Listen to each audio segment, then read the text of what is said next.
Bismillahirrahmanirrahim. Assalamualaikum warahmatullahi wabarakatuh. Kami dari kelompok 6 ingin memaparkan materi terakhir kami pada mata kuliah SIMDIK, yaitu Sistem Informasi Manajemen Pendidikan, dan hasil observasi kami di SMA Terpadu ABI yang telah kami wawancarai Ibu Nur Aini MPD.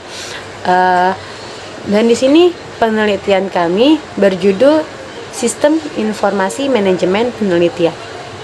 Di sini kami membahas 3 bahasan, yaitu pengertian dari Sistem Informasi Manajemen Penelitian, lalu ruang lingkup Sistem Informasi Manajemen Penelitian, dan ada pula yang terakhir yaitu hasil dari analisis kami, Sistem Informasi Manajemen berperan dalam pengambilan keputusan penelitian di SMA Terpadu ABI. Yang pertama yaitu pengertian dari Sistem Informasi Manajemen Penelitian, yang mana dibahas oleh saya sendiri. Menurut John R. Schwarzman, management is the process of planning, organizing, leading, and controlling the use of research to accomplish performance goal. Yang artinya, manajemen adalah proses perencanaan, pengorganisasian, pemimpinan, dan pengawasan atau pengendalian penggunaan beberapa sumber daya untuk mencapai tujuan-tujuan yang telah ditetapkan. Itu menurut John. Jadi menurut John ini dan beberapa pengertian lain, dapat kita simpulkan bahwa sistem informasi manajemen merupakan sistem yang mengolah serta mengorganisasikan data dan informasi yang berguna untuk mendukung pelaksanaan tugas dalam suatu organisasi. Jadi ada sebuah organisasi. Nah, di situ ada sistem informasi manajemen, ada sistemnya. Untuk apa sistem itu? Untuk mengolah serta mengorganisasikan data-data dan informasi-informasi yang berguna untuk mendukung mereka dalam melaksanakan tugas di organisasi tersebut. Nah, dapat kita simpulkan bahwa sistem informasi manajemen adalah metode yang menghasilkan informasi pada waktu yang tepat untuk apa? Untuk pengelolaan organisasi dan kegiatan operasi internal organisasi. Tujuannya untuk apa? Untuk mendukung proses pengambilan keputusan dan untuk mendukung proses pengambilan keputusan dan untuk meningkatkan proses perencanaan dan pemantauannya.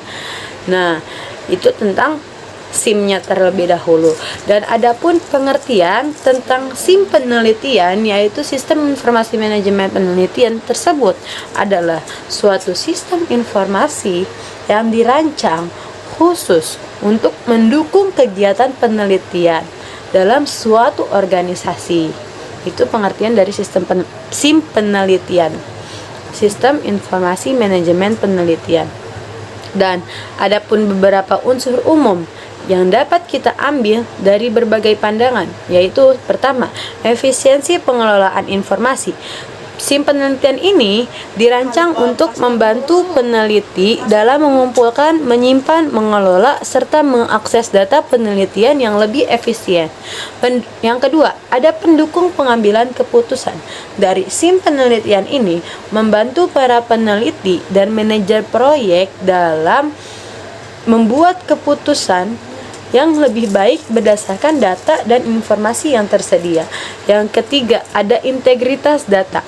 Ini menyangkut integrasi berbagai jenis data, seperti data eksperimental, data survei, dan data literatur, sehingga dapat digunakan secara bersama-sama untuk analisis. Yang keempat, ada pengelolaan anggaran. Nah, sistem ini dapat membantu dalam melacak atau mengelola anggaran yang digunakan untuk penelitian, termasuk pemantauan pengeluaran dan alokasi sumber daya. Yang kelima, ada kolaborasi. SIM penelitian juga dapat memfasilitasi kolaborasi antara peneliti, memungkinkan mereka untuk berbagi data dan hasil penelitian. Yang keenam, ada pelaporan dan analisis. Dapat menghasilkan laporan, penelitian, dan analisis yang diperlukan untuk apa? Untuk mengkomunikasikan temuan kepada pihak-pihak yang berkepentingan. Nah, dari materi yang pertama ini, bab pertama ini tentang SIM penelitian, yang perlu kita catat bahwa pengertian dari SIM penelitian dapat bervariasi tergantung pada konteks dan kebutuhan spesifik dalam bidang penelitian tertentu. Cukup sekian pemaparan materi dari saya. Selanjutnya akan dilanjutkan oleh rekan saya pada saudara Adin, lalu dilanjutkan kembali kepada saudari Fadla Cahyani. Waktu dan tempat kami persilahkan. Baik, di sini saya akan memaparkan mengenai ruang lingkup sistem informasi manajemen penelitian. Nah, adapun ruang lingkup SIM penelitian ini mencakup berbagai aspek dalam pengolahan informasi dan data. Nah, adapun ruang lingkup yang pertama yaitu ada pengumpulan data. Nah, SIM penelitian dapat menjangkau fitur untuk mengumpulkan data dan informasi. Nah, adapun beberapa cara atau teknik dalam pengumpulan data, contohnya seperti survei, eksperimen, wawancara, atau dengan data sekunder. Nah, yang kedua dari ruang lingkup SIM penelitian ada pendukung pengambilan keputusan. Nah, sistem ini membantu peneliti dan manajer proyek penelitian dalam mengambil keputusan berdasarkan analisis data dan informasi yang tersedia. Nah, jadi ketika data dan informasi sudah tersedia, maka SIM penelitian ini dapat membantu pendukung untuk mengambil sebuah keputusan. Nah, yang ketiga ada manajemen proyek. Nah, manajemen proyek ini melibatkan pengelolaan jadwal, anggaran, dan sumber daya untuk proyek penelitian, termasuk penugasan tugas kepada tim penelitian. Nah, jadi manajemen proyek ini melibatkan pembuatan jadwal, pembuatan anggaran, serta pemberian tugas-tugas kepada tim penelitian itu sendiri. Nah, yang keempat ada integritas data, yang mana SIM penelitian memungkinkan integritas data dan berbagai sumber sehingga peneliti dapat menganalisis dan menginterpretasikannya dengan lebih baik. Artinya data tersebut sudah memiliki sebuah integritas yang dapat diuji. Nah, yang kelima ada keamanan informasi, yang mana keamanan informasi ini berfungsi untuk melindungi data penelitian dari akses yang tidak sah dan mengamankan informasi yang sensitif. Nah, jadi ketika ada informasi yang bentuknya sensitif, nah, dari SIM penelitian ini menjaga agar informasi tersebut tetap terjaga. Nah, yang keenam ada kolaborasi. Yang mana kolaborasi di sini yaitu mendukung antara peneliti baik dalam satu tim atau melalui kerjasama lintas disiplin. Nah, artinya baik dengan satu tim itu sendiri maupun dengan tim-tim lainnya atau dengan objek yang diobservasi atau diteliti. Nah, yang ketujuh ada pelaporan dan analisis. Nah, sistem ini memungkinkan untuk membuat laporan penelitian, visualisasi data, dan analisis statistik untuk mengkomunikasikan temuan penelitian. Nah, yang kedelapan ada pelacakan hasil. Nah, SIM penelitian dapat digunakan untuk melacak perkembangan proyek, mencatat hasil eksperimen, dan mengarsipkan dokumentasi penelitian. Nah, jadi untuk melakukan pelacakan hasil, artinya ketika proyek itu sedang berjalan untuk mencatat hasil eksperimen atau pula mengarsipkan dokumentasi mengenai penelitian itu sendiri. Nah, yang kesembilan ada manajemen anggaran, yaitu melacak dan mengelola anggaran yang digunakan dalam proyek penelitian termasuk pemantauan pengeluaran. Nah, pemantauan anggaran ini untuk membantu mengelola dan melacak anggaran yang masuk serta anggaran yang digunakan seperti itu.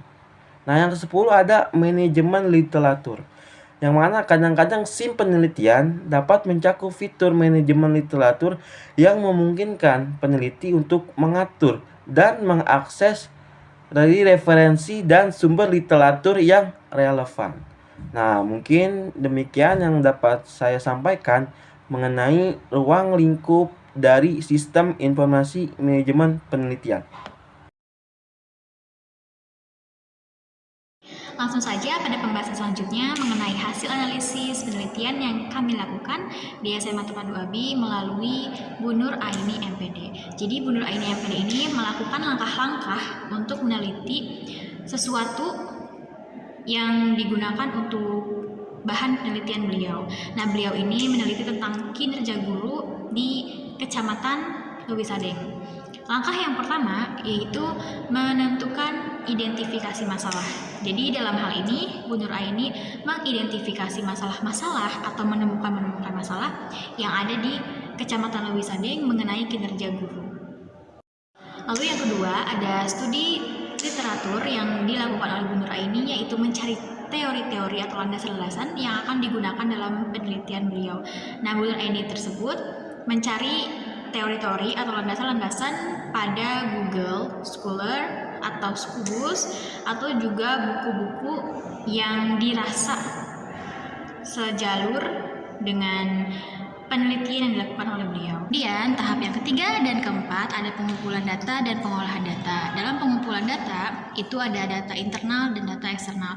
Nah, data internal ini Bu Nur Aini didapatkan dari lingkungan sekolah ataupun dari kepala-kepala sekolah di SMA tersebut.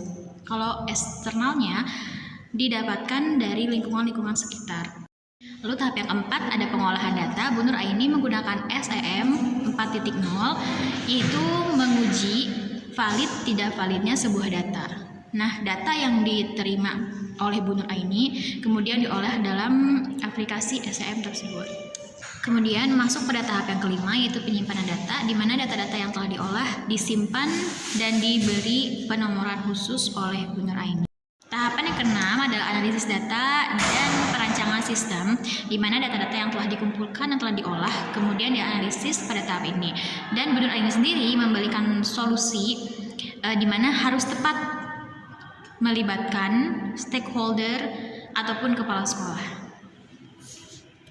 Masuk pada tahap ketujuh yaitu tahap terakhir, di mana Bu Nur Aini menyusun laporan untuk mengumpulkan data-data tersebut, data-data yang telah diperolehnya, dan menghasilkan bahwa kinerja guru tidak dipengaruhi oleh manajerial dari kepala sekolah dan dipengaruhi oleh iklim kerja yang ada di lingkungan sekolah tersebut. Cukup sekian materi yang kami sampaikan. Terima kasih. Wassalamualaikum warahmatullahi wabarakatuh.